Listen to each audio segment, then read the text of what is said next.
folks. Welcome to Between Awesome and Disaster. This is your host, Will Carey. Thank you for being here as always. How are you doing today? I am exhausted. I am exhausted by the weight of my life and the state of the world, as I'm sure many of you are as well. I don't know how it's going to end. I don't know what's going to happen tomorrow. And I'm trying to be informed. And it's difficult because some of this stuff is over my head. I don't know if anyone else feels that way. It certainly seems that people online will never cut down to not fully grasping an issue. I often don't 100%. I just kind of understand the nuances of a complex issue. I just try to break it down in a way that makes sense to me so I can have some sort of understanding on it. And I hope wherever you are, you're making it through the best way you can. Let's see what we want to get into today. Today on the show, I have comedian Alison Klemp, who hosts the Naked Show at the Creek and the Cave. We'll probably be talking about that in a little bit. Alison, I don't know anything about. So I'm intrigued by the possibilities of where this conversation could go. Because a lot of times, if I don't know someone super well, I try not to learn everything about them. So that way it's like a natural, it's sort of like it flows like a river. I don't have too much of a plan when I do this, as it might be apparent. But I appreciate you guys being here. As always, if you want to support the show, you can go to my website, willcareyisfunny.com. You'll find links to all my social media. That's CAREY is funny.com. You can like the show, subscribe on iTunes, give a rating, write a review. I would most certainly appreciate it. One other thing that I want to make you guys privy to, I haven't told too many people about this yet, but in the event that you like this show and you want to make a monetary donation, I'll have a link in the description. You can send it to me via PayPal at paypal.me/willcarey23. And don't feel obligated but if you have anything you can give, I would greatly appreciate it. I've got jobs. I'm trying to get more, but every little bit is supportive. And if I could at least get to a point where I'm breaking even with my hosting expenses, I would feel pretty good about that. Goals. Dreams that I'm chasing, being dragged by some days, but never letting go of. And thank you guys for being here. And let's go to my chat with Alison Klemp.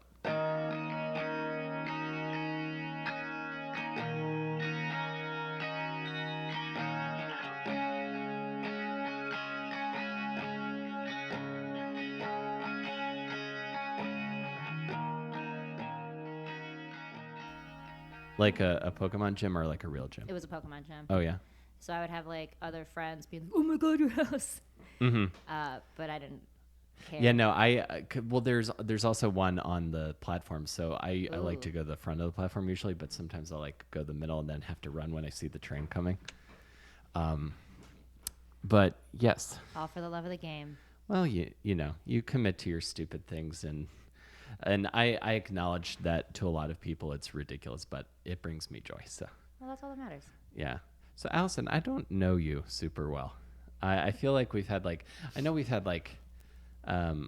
we've had like maybe 5 conversations in my time of knowing you, but otherwise Really? You're kind of a mystery to me. Ooh. That's how I like to be. Excellent. Is that on? I've been told I have walls. Is that on purpose? I'm the same way. I think you reach a certain age, you kind of have to have walls, right? I don't know. Yeah, I mean, I guess I consider myself a pretty open person. So actually, when that person told me that, I was very surprised. Oh yeah. But I think there's probably some merit to that. Oh yeah. Well, we're all hiding behind something, right? Right. I feel like I don't know if you feel this way. I feel a lot of times I'm playing the part of a normal person when I go through my day to day. Yeah, I get that. Yeah. Like when I'm at like work or something, and I'm just like, you don't know what I'm really like. Oh, definitely I'm free. Yeah, I'm definitely just like like an a free office individual. setting or anything like that. It's like it's very much like playing a part. Oh yeah, like you're in this immersive, like it's almost like you're in like one of those like immersive theater things, and you're just sort of like, I'm gonna just try to fit in with all these people who are like have real legitimate concerns about their protein shakes and and what they're gonna do this weekend. Do you work in an office? Yeah. Do they know that you do stand up? Not yet. Oh, lucky you. Yeah, I've a couple times when it has come out, because I at my old job, they all came to my one man show, which is very personal. So it was sort of a fun day the next day where you're like, oh, we know way too much about you now. Yeah, like not a lot of direct eye contact that day, probably. Yeah, well, I'm just sort of like, yeah, I know. I knew you were all there, and I still did, and I still told that story. So like, where do you come from? I moved to New York from Colorado, which is where I tell people that I'm from, which is kind of true. But I also moved around a lot my whole life, so I have no true home. I'm a gypsy. Oh yeah, like where did you like spend the most time? Early on. It's hard to say. I spent I think about equal time in Memphis and Las Vegas. So basically, my family moved around a lot, but we had a vacation place in Colorado that we would go to all the time, and in the midst of all that moving around. And then my parents moved there after I graduated high school. So then I went back and spent some very formative years there. But yeah, so like mostly Memphis and Las Vegas, and then I went to college in Arizona. Oh, Memphis and Las Vegas. Like, so you have like clear memories of both those cities. Yeah. What is? I can't imagine. I can't imagine like growing up in Las Vegas, like compared to like viewing Vegas as just the desert of debauchery. Yeah, I mean, there's a lot more to it than the Strip. There's like all these houses that people don't notice when they fly in because their eyes are drawn to the neon, and I don't blame them. But it's mostly like anywhere else. Like my experience was very much, I think, mostly a typical suburban experience. But then it is colored by Vegas, So like, for example, my dad worked for a casino company, and like many people's parents worked for the gambling industry in some way or another. And like, there's like slot machines everywhere. There's slot machines in every gas station, every grocery store.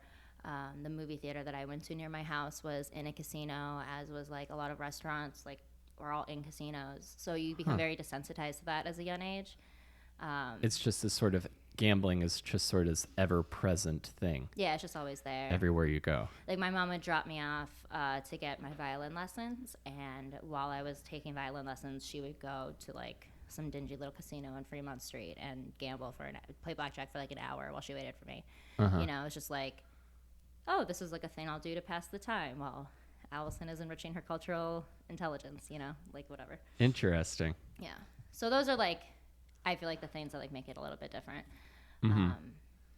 Yeah, because like you say Memphis, I think, okay, I have a definite idea of Memphis from like culturally, musically, and like food wise. Vegas is sort of just this like hodgepodge of everyone who visits there. But yes and no. You have the visitors, but like when you live there, you don't like go on the Strip that often, right? And definitely not as like a teenager, Sure. Like I didn't have a fake ID in high school or anything.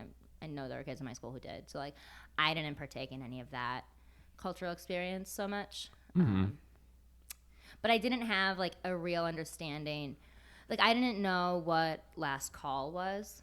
I had my history teacher in high school taught me what last call was because he like referenced it in a story, and I was like, what are you talking about? And it's like, oh right, you Vegas children don't understand the concept of stopping the sale of alcohol. Right. It's just like, no, because it's like not a thing that happens. You can just get it any time. Huh. So that's so fun to me, those little like quirky things that you never think about when you spend a lot of time in a place. Yeah. So what did your dad worked in the gambling industry, you were saying? And what did he do exactly? He still does this, but for a different company. He's a lobbyist basically. He does government relations.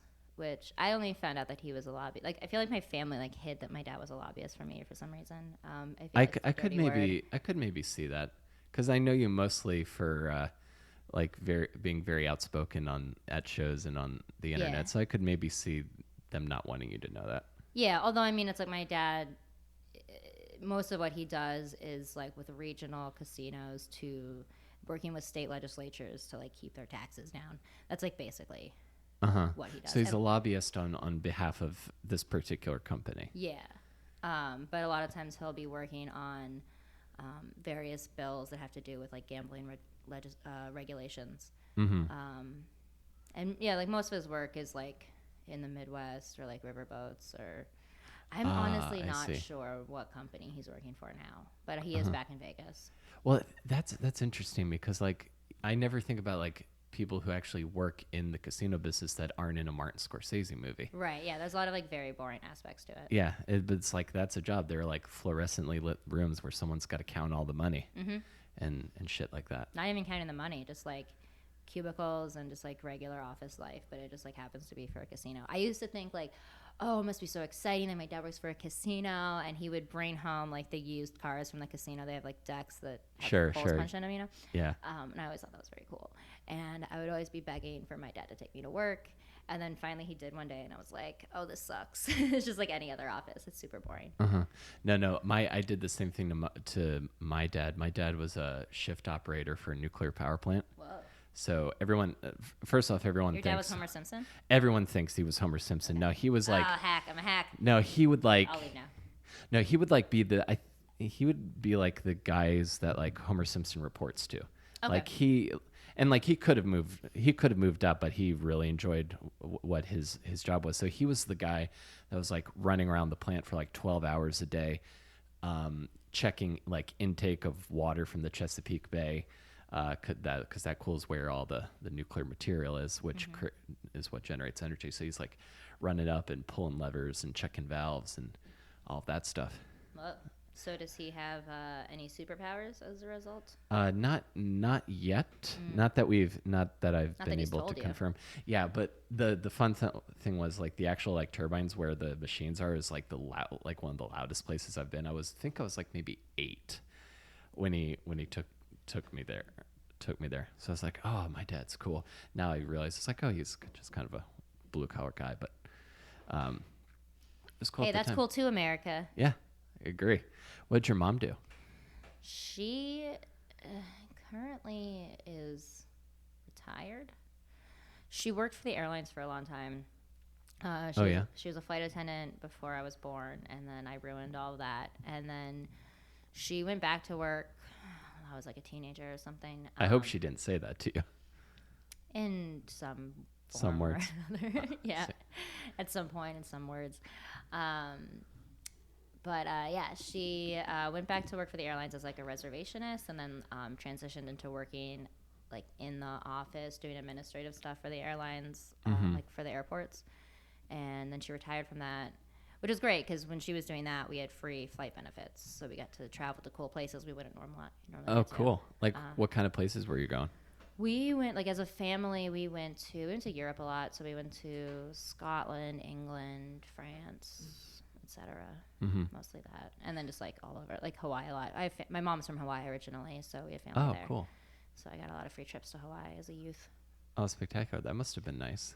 Yeah, I've never been to Hawaii. I hear it's like beautiful, but also like very Americanized. Like my girlfriend Hawaii is not on her list at all because she's like, oh, it's just like anywhere else in America. I mean, it's not. It definitely is very commercialized. It depends on where you go. That's another place that I have like, not that I'm like consider myself like an insider, but I got like an insider's perspective of Hawaii just by virtue of having family from there. But yeah, there's definitely like some very commercial areas that are a little bit sickening, depending on how you look at it. Awesome. You know, it's like, we're just at beach Times Square. You know, it's like. Yeah, I would imagine that, or like the very like commercialized luau experience. Yeah, exactly. Like anywhere in like the Waikiki area is kind of a nightmare. But there's a lot of like great other islands that don't get as much traffic that are very beautiful. There's a lot of stuff more off the beaten path that you can do. The Big Island is amazing and doesn't get as much tourism. as like Oahu. But that's enough about my commercial for Hawaii. I think they're doing okay without me. No, it's cool. I'm not on CNN. Yeah. You know, you can do a commercial without Obama's from fear there. of- I don't know if you knew that. I did know They're that. very proud of that. I'm curious. Would you be considered like a haole, or would you be considered a native at this point? I'm definitely not a native. I would definitely be considered a haole. They would maybe like on site think that I was from the island, but I don't know. I mean, haole is kind of like a general term for mainlander, but it also means white person. Yes, So I guess it would depend on how I was acting at the time. I see. Okay, so you're kind of hopping around between like Memphis. Like when you got to high school, what were you? Was that in Denver or No, or to Colorado? high school at Vegas. Vegas high Yeah, school. so I went to Catholic high school in Las Vegas, Okay. which was founded in, I want to say 1952, which means that if you read between the lines, it's the only Catholic high school in Las Vegas. And if you think about the 50s in Vegas, that was definitely started by the mob, like 100%. Oh, of course. There's no way that school wasn't started by the mob. But yeah, which I think is kind of cool. Yeah. No, that makes perfect sense because around that time, then Catholic school. Yeah. Yeah. Okay. I could see that that making perfect sense. They wanted like a place to send their kids, and they didn't trust the public schools because I'm sure there was a lot of bribery and deceit. So they're just like, all right, you're gonna teach at the school, and all right, I'm gonna teach at school. Yeah, probably just like a bunch of wops and nuns. That makes me think of, again, going back to the Simpsons when the mob takes over Krusty's clown college.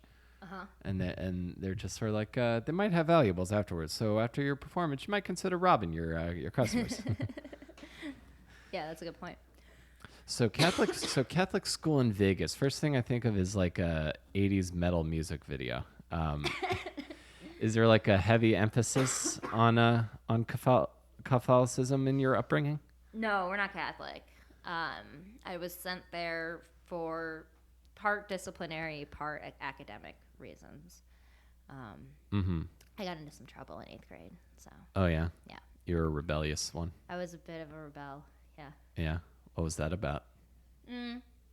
Well, I got a B in algebra, which was a terrible sign in my household. Oh yeah. If my mom being from Hawaii part wasn't a tip off, like my mom is Japanese and German, so ergo so am I, but she's basically a tiger mom.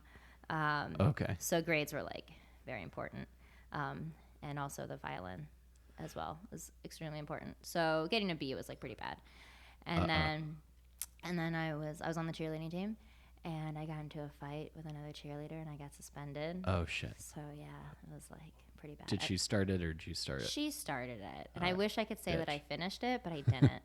And it's like, it still bugs me to this day, kind of, because like she attacked me. Well, she was talking shit about me, and then I was like, Valerie, if you want to talk shit about me, just say it to my face. And so then she was like, fine, I will. And then she like lunged at me, and like me being the good little girl that I am, I was like, don't hit her because then you'll get kicked off cheerleading. So I was just like, well, I'll just defend myself. And then that fight got broken up, and then I got suspended anyway, so I was pretty pissed off. Yeah, you're like, oh, I should have hit her at least once. I know, exactly. And I was just like, it just made me mad because they were like, oh, well, we have a 0 tolerance policy. So I was like, okay, so if I was 90 pounds, I got stuffed in a locker, would you suspend me? And they were like, well, no, that's different. And I'm like, so because I was able to defend myself, I'm getting suspended? And they're like, well, you were in a fight. And I think, like, that was probably, if I think back, like, probably one of the first times. And I was like, injustice! Oh, you always remember the first time that comes up. Bureaucracy is trying to step on my rights. Yeah, exactly. Oh, so you're a rebel early on. I dig it. So you get sent to Catholic school. Is it a really like, do they infuse religion deeply into the curriculum at Catholic school, or is it mostly just disciplinary? I mean, kind of. There's definitely a requirement. I feel like from comparing notes with other Catholic school kids I've talked to, it wasn't as intense. Like, we didn't have a lot of nuns. There was like one old nun who was still riding around and teaching Latin, but other than that, we didn't really have any of that. We would have mass like once a month, which is not too bad, and we had to take a religion class every year. Mm-hmm. And then at one point they started invoking like a daily prayer moment in each class. So that, but otherwise it was very diet Catholic, pretty Mm-hmm. standardly hypocritical Catholic. Okay. Yeah. Now, were you raised with religion, or is this a new thing for you? Not really. It was pretty new. Nobody prepared me Oh yeah. for what Catholic school would be like. Like I had been to like a few church services with friends before, and obviously had a general understanding of what church was Sure. just by being in the society. But like mass is a very specific thing. I don't know if you're Catholic. You seem very No. Irish. I'm Episcopalian, but Okay. I'm So all similar. I know of mass is a lot of standing and sitting. Yes. So there's that. Did they do that in I've been in an Episcopalian service once. I didn't. I didn't. What my memories of church are. I mostly remember it was when I was younger. I mostly remember going to church, sing a couple songs, go to the building next to church, learn about Jesus and life lessons and the goods, the good stuff. The be good to people. They Right. The meat. didn't hear too much of the hate. It's sort of like the hippie brother of Catholics. Yeah, diet Catholic. Is what I heard. Yeah, and then go back to church, sing another song, eat a communion wafer, go home, have a nice day. So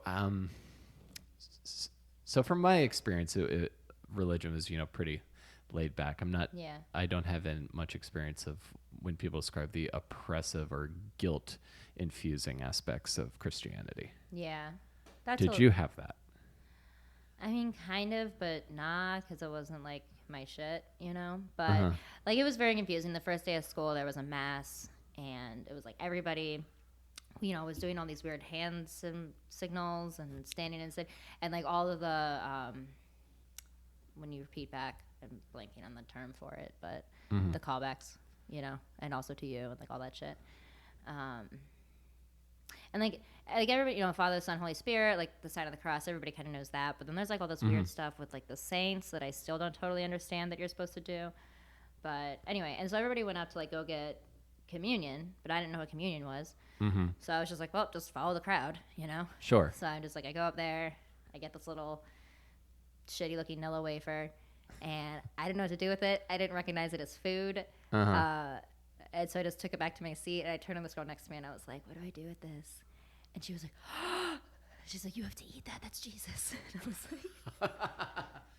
I was like, Yes, what? you have to eat Jesus. And I put it in my mouth, and I was like, this tastes like shit. So, Yeah. yeah, that was, and then I found out later I wasn't supposed to do that because I haven't had a first communion, although I guess that technically was my first communion, but, Wait, you weren't supposed to have communion before your first communion? you're supposed to it's like they have all these rules, and it's because I'm not clean or whatever. I don't know. You have to it's like also ceremonial, right? So like you have to have some special ceremony with a priest like blessing you in some way that you're taking communion for the first time. Sure. And if you haven't gone through that ceremony, then you're not eligible to be blessed by eating the body and drinking the blood of Christ. That seems kind of arbitrary to me. I mean, it totally is. Like, look Yeah. at me. I didn't burst into flames or anything. It's all bullshit. So who cares? Right. So at what point were you like, this is bullshit? Pretty much right after I put that wafer in my mouth. So you're like, yeah. I mean, it was never like. There was never like a move to like. My parents definitely weren't trying to make me Catholic. And there was like weird elements of like trying to like do Catholic stuff to like fit in. Like I would give up stuff for Lent because it's like, well, everybody else is doing it, and Sure. it's like everybody's talking about what they gave up for Lent, and So were you like, I want to fit in? kind of, yeah. But also at the same time, like the more I learned about Catholicism, the more annoyed I got at it, I was definitely like all of my little activist flames were lit. We're school. being lit in Catholic school. So it was also like during George Bush and like the Iraq War started. 9/11 So, like- happened when I was a freshman. The Iraq War started when I was a sophomore. Oh, okay. So we're about the same age, I think. Yeah, I'm 29. I'm 30. Okay, yeah, so about the same. Yeah. Okay. Yeah. I'm gonna be 30 in a about month. this. I'm gonna be 31 in a month. Oh, well, when's your birthday? April 23rd. Oh, okay, April 3rd. Nice. Yeah, Not too far off. no, you're still older. Yeah. Not by much, though. Yeah. Okay, so all right, so it's interesting to me that this is really it seems like this is sort of like the crystallizing moment of like you becoming like who you are in a way. Is that accurate, or Yeah, I think did you have to that's. like go like sit on a Tibetan mountain somewhere and I mean, it was definitely part of it. I feel like I became my full actualized self like later when I was living in Colorado, but this was definitely sowing the seeds. I went to school with a lot of like very rich kids mm-hmm. who didn't really think for themselves because they didn't have to. Like they had people to do that for them. Yeah. And I was like my family was fine. We were solidly, I would say, upper middle class. We didn't want for things, but I wasn't. Let's buy him an Escalade so he can learn how to drive rich. And that's Sure, like sure. the level that I was going to school with. So that was definitely frustrating. So I was like this little liberal from the get go, Gotcha. and they didn't like that. Yeah. And how did that manifest itself? Were you out? Were you like handing pamphlets and protesting early, like when you were in high school? I did go to my first protest in high school. My mom took me, which is kind of cute. That is cute. Yeah, my little brother was going to the art school, and their theater department was doing the Matthew Shepard play. Mm-hmm. What's it called? Dead on a Fence Post or something. And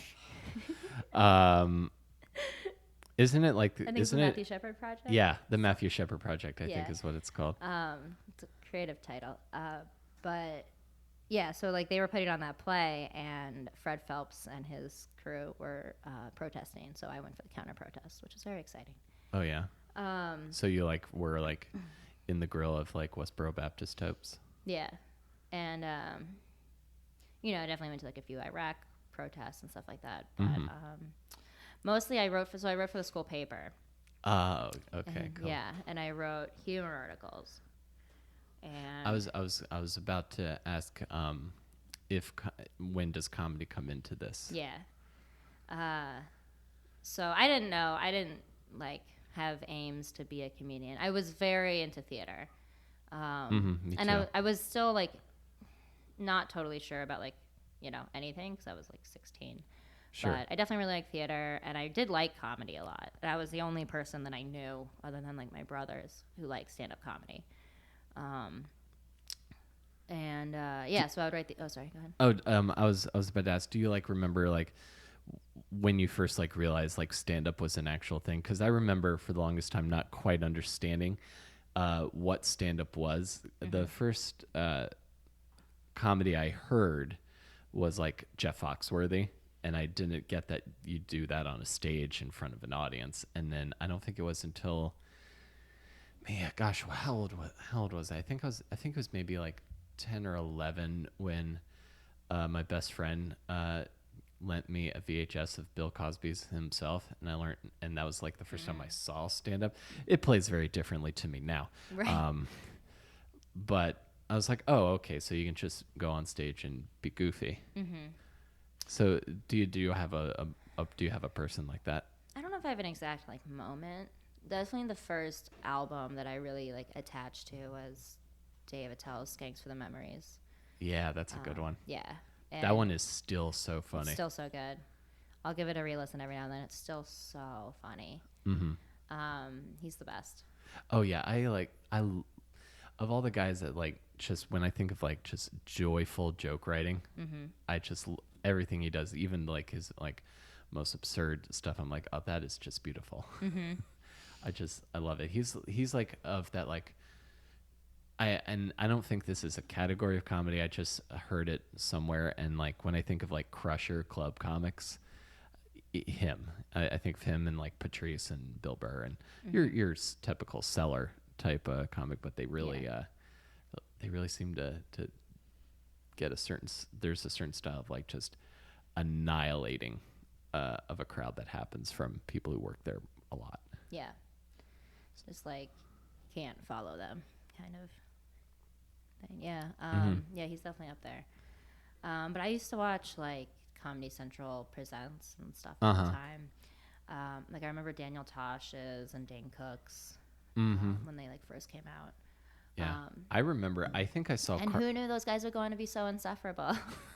It's so strange, right? To like see like early, early stand up. Like I remember seeing, I'm pretty sure I saw Carlos Mencia's Comedy Central Presents before. Didn't know what his name was.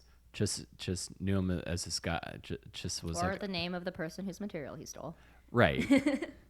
And I had no idea. I think that was probably in high school. Didn't hear anything about like that he was controversial until like maybe my sophomore year of college. And it's just like so bizarre to me to think that like people that you could are like names in stand up now were like struggling people trying to get the first half hour. Yeah, right. It's bizarre. It's bizarre to me. So so you're all right. So you've got the activist fire inside you, like in high school, and you went to high school all the whole time in Vegas. And how much longer were you in Vegas after that? I left like in August to go to college after I graduated. Where'd you go? I went to University of Arizona, esteemed party school of the West. I have heard so much about the University of Arizona. What did you go to school for? Theater. Nice. And I did get an academic scholarship, so I am that person. I got recruited for my brain. Oh yeah. Were you going specifically for acting or for another branch of theater, like tech or design? I was in the BA program, so it was like general theater, so I did like a little bit of all the things. I did try out for the acting program and was rejected. But this theater program has also kicked out people such as Greg Kinnear, so I'm in a pretty good club. Excellent. Yeah. Yeah. No, everyone that you've heard of got rejected or kicked out of their acting program at school, it sounds like. Yeah. Like the actors that they accept, you never hear of. Yeah, there was one guy at our program who was kind of like the star while I was there, and he's very talented, very nice guy, and he's doing really well. So great. Happy for him. But yeah, exactly. It's like, Who is it? Is it anyone I might know? Probably not unless you watch a lot of ABC Family. His name is Kyle Harris, and he is currently, I think, on a show called Stitchers on ABC Family. Okay, I've heard of Stitches. I'm not sure if Switched at Birth's on ABC Family or not. That's might be the only show I know. Yeah, I mean I don't watch it, but I know he's on it, and he's had a lot of like theater success before he got that too. So that's good. I like it when people. He's also like a nice person. So I like it when nice people get successful. Yeah. Yeah, like there's this one guy who will remain nameless, but he was like definitely a dick. And he's starting to do pretty well, and that's like really annoying. I'm like, oh, you're a dick. Yeah.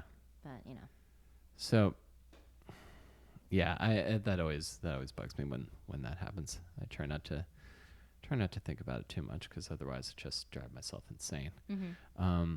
So did you get to do any plays when you were in school? I didn't. I wasn't acting in any of the main stage plays, but I did some of the smaller production stuff. Oh yeah. Yeah, and I worked on a lot of the shows as well, in like various capacities. Nice. So are you doing like the small like weird avant-garde stuff that's in like the small black boxes? Yeah, a lot of that. See, now I'm trying to draw the threads to that eventually gets us to the naked show. I'm trying because when I think of like avant-garde theater's favorite thing, because I had a lot of the plays I did in college had experimental elements as well. And after we got out of the gotta reference 9/11 in some way phase, I had heard all these stories about, when they did hair, everyone was really naked and stuff like anything like that. I mean, not as far as like things I was in, but I mean, I was kind of drawn to theater. I got really obsessed with Rent when I was in high school. Oh, I love Rent. It's my favorite. And I would listen to the album just like on repeat forever. And then when I was 16, my parents took me and the family out to New York for my birthday because of aforementioned flight benefits. Yes. And then they surprised me with tickets to Rent, which was very awesome, but also kind of awkward to watch that show at like 16 years old sitting next to my mom, 'cause I was right. like, oh, they really go into some shit here. But like my mom was a fag hag before me, and I'm sure her mother was a fag hag before her. So like none of the gay stuff was, weird, or the AIDS stuff, I guess. Or the drug stuff. Yeah. Well, I mean, we never talked about it. Like before or after. We were just like, okay, that's the thing that happened. Yeah, we just kind of watched a giant orgy on stage, but like we're just not going to talk about it. Oh yeah, I had never seen that one until I'd never I had never I didn't see Rent on stage until I had seen the movie a couple times. So because I was sheltered. I didn't find any of my own stuff until much your later. Family didn't fly you to Broadway? Well, No, I didn't leave. Gosh, I think it took me. My family. I'm from Maryland. We used to vacation in Virginia, and that's where I was born. and I don't think I didn't visit New York for the first time until I was like 22. Like it took me a while to get outside of my hometown. It happens. But I'm glad I finally did. But yeah, so yeah, Rent's a big one for me too. That one I was like, because I loved rock and roll and then I loved theater, and that was the first time I was like, oh, this is music I'd listen to and a play I would see. I feel like that was the first time there was like a cool musical, you know? Yes. I think I have to agree with you there. Rock music, and like it's hot and sexy, and it's like talking about stuff that's real and not just like Hello Dolly or. Yeah, it isn't like it's not a fantasy kind of musical, or like it's not terribly lighthearted. Right. If that makes any sense. Like those Gershwin musicals like Crazy for You or The Pajama Game. Mm-hmm. Like it was the first musical that I saw that was kind of talking about real life. Yeah. I mean, the first musical I saw was Cats, so it's like. But I mean, like before Rent, I mean, what would maybe Jesus Christ Superstar, but. Yeah, but Jesus Christ Superstar is still like pretty campy. I mean, yeah, as far as like the music, definitely probably the first like rock musical, but it's still like Jesus and shit. Yeah, it is Jesus. It isn't. You can't leave the theater and then immediately see the subject of what you just saw on stage. Right. Exactly. Yeah. Yeah. So Rent was big for you. Rent was big for me. Cool. And what did you do after you got out of college? I moved to Colorado. So I took a year off after my junior year. I took off a year because I was kind of burnt out. Mm-hmm. And I also thought I was going to go do a study abroad in England. Okay. And it was like after the school year had ended, and then like the next fall I was going to England, and I'd already like taken a leave of absence and told everybody fuck off, I'm going to England. In not so many terms, but and then we found out that my dad was getting laid off from his job, and so my family was kind of like, we're really sorry, we can't send you to England. And it's like, I mean, I can't get mad at that, It's right. like, fuck you, Dad, for losing your job. Like, what do you, It's like, well, that just sucks. Yeah. So since I'd already taken the time off and I didn't want to go back to school, I went to Colorado for a little while. So I took a year off and I went to Colorado instead. Mm-hmm. And had a great time. And then I went back, finished school, and then I went back to Colorado. Yeah. So that's what I did for like a few years. And I was just like in Breckenridge, like a ski town, just being a bum, waiting tables. Uh-huh. And skiing during the day and waiting tables at night, and then drinking. Oh, you ski? Yeah. Oh, that's cool. Yeah. I learned how to ski when I was like 3. So I've been doing it most of my life. Excellent. Mm-hmm. Okay, so you're kind of bumming around Colorado. Any ambitions that you're going to be a comic at this point? Well, that was when I started comedy. In Breckenridge? Yeah, I mean, I did it in Denver. So Breckenridge was like about an hour and a half outside Denver. Okay. And I have a friend who's my best friend, who I've known since I was like probably around 13, and she had been saying for a long time, like, you should do comedy, and I had done some improv in college. Mm-hmm. Improv is like bisexuality. It's like we all did it in college. I think that's accurate. And you can't judge me for it. Sorry, I'm losing my voice. Oh, no problem. Yeah, so she at one point was just like, you need to do stand-up. And she was like, write some shit down. We're going to an open mic. So she forced me to start doing it. Okay. And I'm eternally grateful. Yeah. And what was that first place that what was the first place that you got up? Just out of I curiosity. think it was called Club 303. There's like a bar with a back room. Mm-hmm. It was an open mic. Kind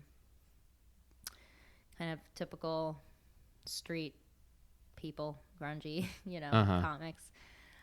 Some grizzled, some not yet grizzled. And it went pretty well. In my mind, I killed. I'm right, sure if of I, course.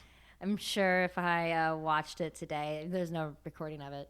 Right. But I'm sure I'd be mortified. Right. You're just like, ugh. But I got laughs and it went well, and I wrote jokes that people laughed at. So that was the best feeling I'd ever felt. Like that was the performance high I got from that was so much greater than any like acting or anything else I'd ever done. Mm-hmm. So I was like, oh, okay, like this is a thing. So I always kind of refer to it as like, I feel like stand-up is very similar to a heroin addiction in that way, because it's like, sure. I just always feel like you're chasing a dragon.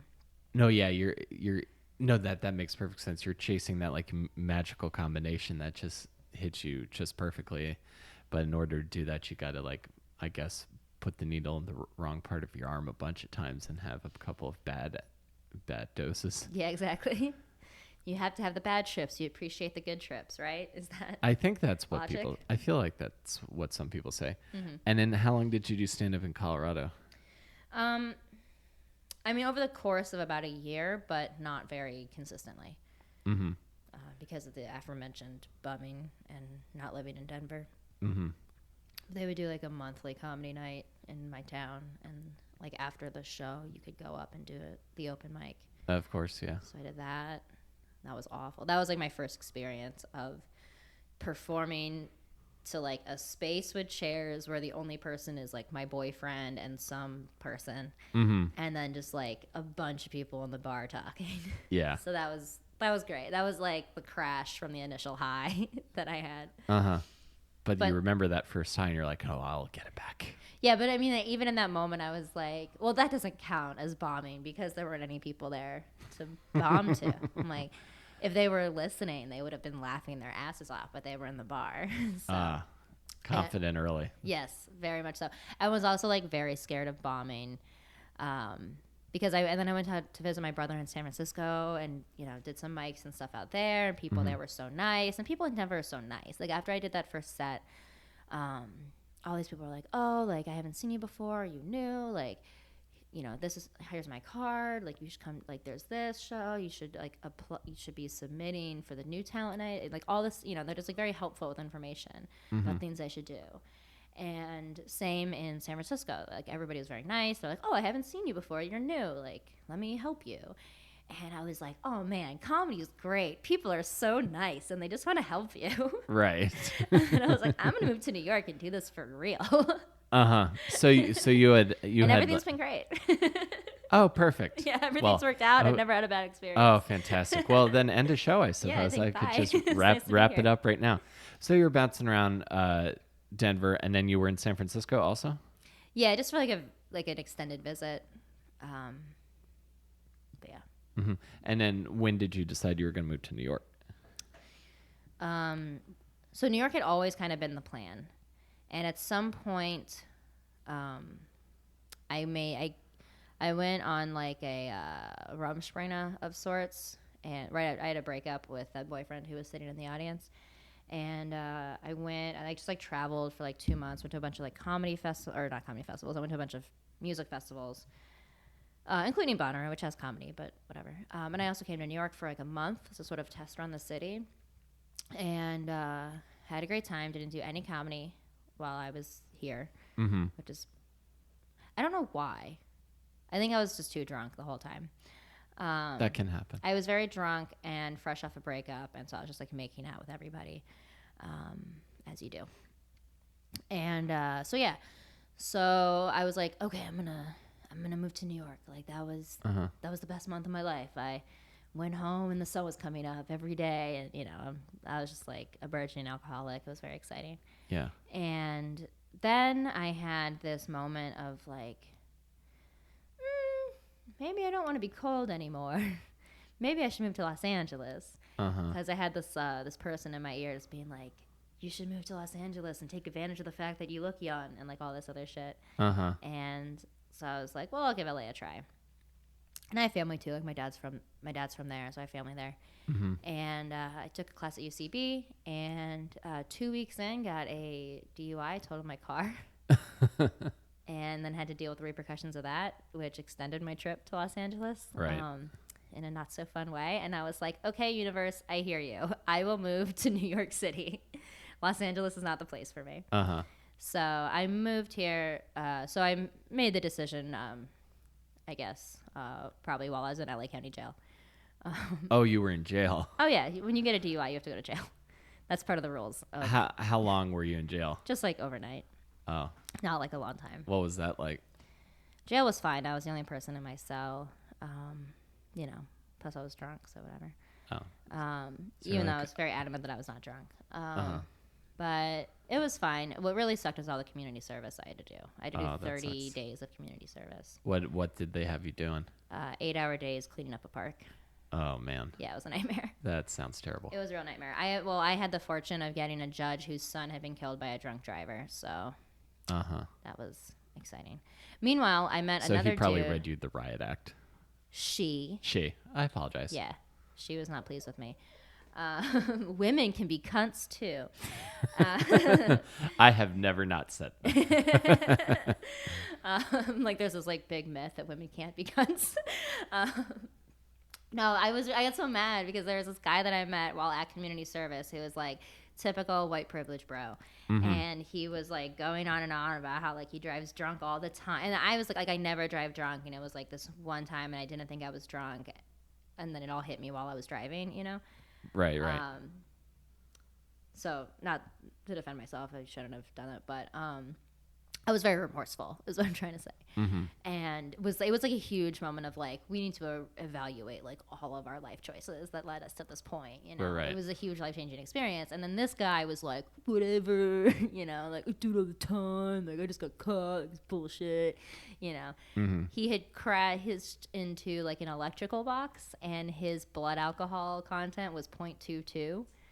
Oh my. Yeah. Legal limit's 0.08, which is what I blew, by the way. Uh-huh. And I blew 0.08, and I was like, so I'm good? I can go? And they were like, no, you stupid girl. But so this guy, this asshole with the 0.22, only got 9 days of community service. And I was like, are you fucking shitting me? Like, oh, not that fair. sucks. Yeah, I was so mad. But yeah, I had a lot of time to think about what I had done. Right. And then that's when you decided to turn your life around. Turn it all around and go to New York City where I can be drunk as I want all the time, baby. Not have to drive anywhere. And when did that happen? Like 2011, 2012. Uh-huh. So when did Sandy happen? The year before that? 2012. Okay, so 2011. Okay, so it's like the only way I can tell now. time anymore is through Facebook memories. No, I hear what you're saying. I just hit 6 years of Facebook friendship with Mark Reese, and I'm like, oh, that sounds about right. That sounds like a long time. Yeah. So let's talk about shout out to Mark Reese. Yes, friend of the show. He was like episode 3, because he like disappeared for like a year. Mm-hmm. Like not a lot of people. I don't know how many people remember Mark Reese before he dresses the way he does now, but he used to have super curly hair and wear cardigans and have really thick glasses. Oh wow! And he just really changed things up. Interesting. Yeah, but it was good to start seeing him again because I hadn't seen him in like a year. So when he came back, I was like, oh, dude, I'm glad you didn't quit. I'm just always glad when people don't quit. Oh, I'm the opposite. Because I don't want to be alone. I'm so happy when they do. I'm like the wrong person to come to if people are like, oh, I don't know if I should quit. I'm like, yeah, you should quit. Everybody should quit. Do you know Robbie Collier? Yeah. So he recently quit. Really? Yeah. Because he got like a golf job, which is way better than comedy. A golf job? Yeah. Is he a professional golfer now? What's a golf job? He is a golf pro at like a country club or something. So like he plays golf at a country club and that's a job? That's yeah, a job I think he like teaches. I think part of the job is like teaching lessons to people, okay. But like, oh wow. not playing it off for the listeners. Early Bernie Sanders. You just saw a picture of old Mark Reese. Look it up. Yes. Yeah, he got a job like I don't know, playing / teaching golf to some capacity, and it's way better. But God, I hope I'm not. This is the problem. No offense to like the white guys in comedy, is that honestly like they're all so interchangeable, and I confuse them for like the wrong people all the time. Who do you confuse? But I'm pretty sure it's Robbie Collier is the person that I'm talking about, whose house I went to for the Super Bowl party. That would be really embarrassing. But he probably maybe doesn't listen. But yeah, he quit, and then he like had like a birthday party or something. And I was at his party, and he was like, "Oh, he's like, I was so nervous that like people wouldn't come because I stopped doing comedy, and I just feel like nobody wants to hang out with you if you're not a comic." And I was like, "Are you kidding, man? Like, your stock just went way up because you're not a comic anymore. Like now you're a civilian, but you're like not an idiot civilian. Like you're a civilian who understands comedy. So you're like the best person. Which is important. It's very important. It's like, oh, it means you can come to shows now. Like, what are you talking about? Right. No, I'm in it. I'm in this for long haul. If it drags me through the mud and glass and hot tar, and it will. You haven't gotten to that stage yet. Oh, okay, good. It has plenty of times. Well, you washed it off very nicely. Well, I do. I can. I was going to ask you, and then I want to talk about the Naked Show. Yeah. Who do you confuse me with? Maybe I can grow in this moment. Well, you have the benefit of size, so I don't know. I don't know anybody like as large as you, so I think that you stand out in your own way. Thanks. Hagrid, maybe? Hagrid. Well, Ben Kissel is also pretty tall. Oh, yeah, that's fair. But I'm not really like him. I could see that. But you're not really like him. It's like all these Creek guys who are like of average height, brownish hair. Did you ever watch Can't Hardly Wait? That movie? It's one of my favorite. I might have seen it a long time ago. It's like this hodgepodge of like everybody who was famous in the 90s, but it's like Jennifer Love Hewitt as the star. Melissa Joan Hart. I remember that movie. It's like this party about a graduation. Seth Green is in it. Highly recommend. I think it's on Netflix, so give it a watch. It's one of my favorite teen comedies. But at one point, so Jennifer Love Hewitt, the girl, is trying to find this guy, Preston, at this giant party, and she's talking to these stoner guys, and they were like, "Oh yeah, I know him," and they're trying to describe him, and he's like, he's got like brown hair, kinda. He wears t-shirts sometimes. They just gave her like this shitty general, and I'm just like, yeah, that's how I feel. Like you can describe most male comedians. They're just like all these general, vague. Yeah, and most of the distinguishing features are button-up shirt, button-up plaid shirt, or hoodie, which is the only clothing I have. Yeah. That's sort of like beard or not to beard seems to be like the greatest. Oh yeah, no beard for me. Yeah. I grow a terrible beard. I look sick when I have Well, kudos to you for not trying and for being able to recognize that. Well, there are a few things I can't stand more than like a patchy beard that refuses to acknowledge that it shouldn't exist. Yeah. Oh no, if I have a beard, it's because I don't want to shave. Yeah. That's all and it that's is. Totally fair. That's the same reason I have light hair. Fantastic. So let's talk about the Naked Show. I'm curious how the genesis of the Naked Show now was the Naked. Did you co-create that, or I know you took it over from Caitlin Bailey? I did take it over. Let's talk about how that came to be. Sure. So neither Caitlin or I actually like created it. It was this guy. Because I remember a show called The Naked Show, like way back at the Pit in the day. Yeah, I think it might have been at the Pit. Yeah, it used to be at the Pit, which I think Andy O'Fish ran that show. I think you're right. Yes. And so Andy O'Fish is a guy from Boston, and he currently still runs a Naked Show in Boston. That's a monthly show, and he's been doing it for I think about 10 years. And what's interesting about Andy is the first time that he did stand up naked. Huh. Which is the craziest thing I've ever heard. Right. But he was at some like confidence seminar or something, like some self-help thing. And there was like a talent get over show. your fear of public speaking by doing it naked. I don't think it wasn't specifically that, but there was like some sort of talent show portion. It was like more of a general thing. But so he was gonna do stand up as like a getting over your fears thing. Yeah. And then at the last minute, and I'm probably botching this story horribly, But at the last minute, he like decided to do it naked, Mm-hmm. and so he took all his clothes off and went on stage naked. And you know, of course, huge rush and whatever. But that was like his first experience with stand up, and then so he's been running this naked comedy show for like 10 years in Boston, and I've gone up to do it, and it's interesting because like the comics there are very much like, oh yeah, the naked show, like it's like not a big deal Right. to them, because if you think like probably most, if not all, comics who are coming up on the scene now, the entire time they've been doing stand up, this thing has existed. Right. So that's kind of interesting. Yeah. That's always been like an option or something to like, I guess, oh, I want to try to get on that. Yeah, and again, a lot of the comics there like have done it, and it's like they're like, oh yeah, whatever, like it's not a big deal. So first time you did stand up naked, nervous about that or didn't really care? I was pretty nervous. I also wrote like a lot of naked specific material. So I was like, I mean, I worked out a lot before the show, and I used to like kind of starved myself and like ate a lot of juice and like did all those things because it's like, listen, like I still want to look good. Sure. Even though that's not like the message of the show, but like we're still vain performers, and it's Of like, course, well, I yeah. still want to look good. So, and at that point, like I wasn't planning to like make this a recurring thing. It was just like this one time thing, and I sort of felt like, you know, I'm this very outspoken feminist, and I'm very like outspoken about like body stuff, and I didn't Sure. want to be a hypocrite, and not that anybody would have cared if I had been, but just like kind of for myself. And I had friends who had done it, like Evan Jones had done it before I did it, and he spoke very highly of it, and was like, oh, like I'll never be scared of anything in stand up ever again, like it's very freeing, and I was drawn to that, and I like a challenge, Oh yeah. you know. I'm So the it's same way. like, I did stand up in Turkey in front of non-English speakers. oh yeah, I like it. I even if it hurts Yeah. for most of the show, I want to say I did it and didn't yeah, die. I did it, you know. You didn't do it, and I did it, you know. It's like whatever.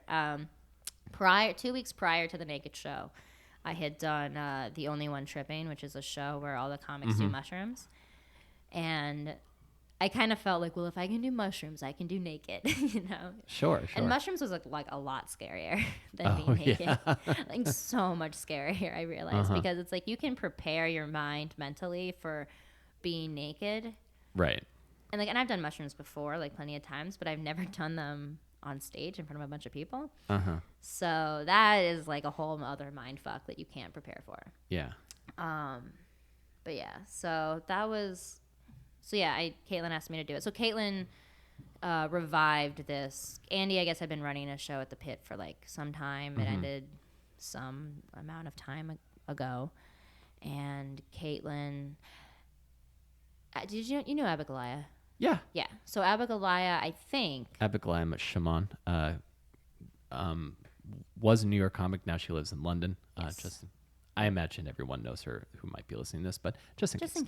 Continue. And is killing it out there from what I can tell. So yeah, she was like, I'm moving to London. Fuck it. Let's do a naked show. So I think it was the first like new naked show was like her kind of like goodbye as well. I believe. I wasn't there for it. But that's how it kind of got revitalized because it was like this huge success. Like it was crowded and packed out. I feel like if they charged for the first one, they charged like $5. So it was like packed with comics and just like people were like hanging from the rafters and shit. Yeah. And then they kind of made it like a more regular, more organized thing. Yeah. And then I took it over from Caitlin about a year and some change, last October. Yeah. October 2015, I guess. Nice. And it's been going well? It's been going well. Yeah. We're growing. Yeah, it's good. No complaints.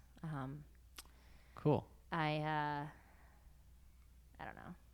It's like I constantly like, I don't know if I should keep doing this, and then I do it, and then it's like, oh, that was fun. Okay, I'll keep doing it. Yeah. And like you do plenty of shows with your clothes on too, so that's like not. Yeah. You don't need to be naked to do stand up. Most of the shows I do are clothed. Yeah. Yeah. Well, as long as that ratio is balanced, then Yeah. I say if it works, keep doing it. Yeah, exactly. Yeah. Well, it's great talking to you, Alison. Thank you. The next naked show, Oh yeah, if you're wondering, is March 31st at the Creek in the Cave in Long Island City. And if anybody listening wants to buy a ticket and see what's up, creeklic.com. Go to their calendar, and all the info is there. Awesome. And shoot me a link. I'll put it in the description. Yeah, I'll do that. Excellent. Thank you. Thank you so much.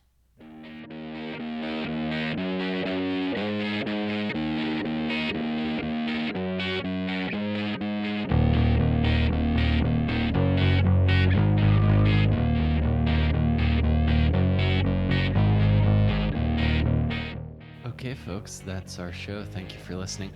As always, you can subscribe to the show on iTunes, leave a rating and a review. I greatly appreciate it.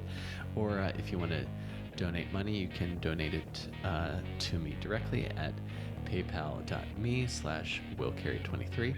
And as always, you can check out my website, willcareyisfunny.com. That is CAREY isfunny.com. And I appreciate you guys for being here.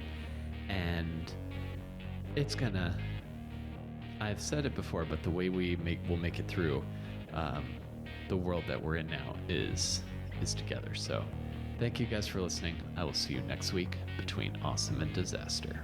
Take care, everybody.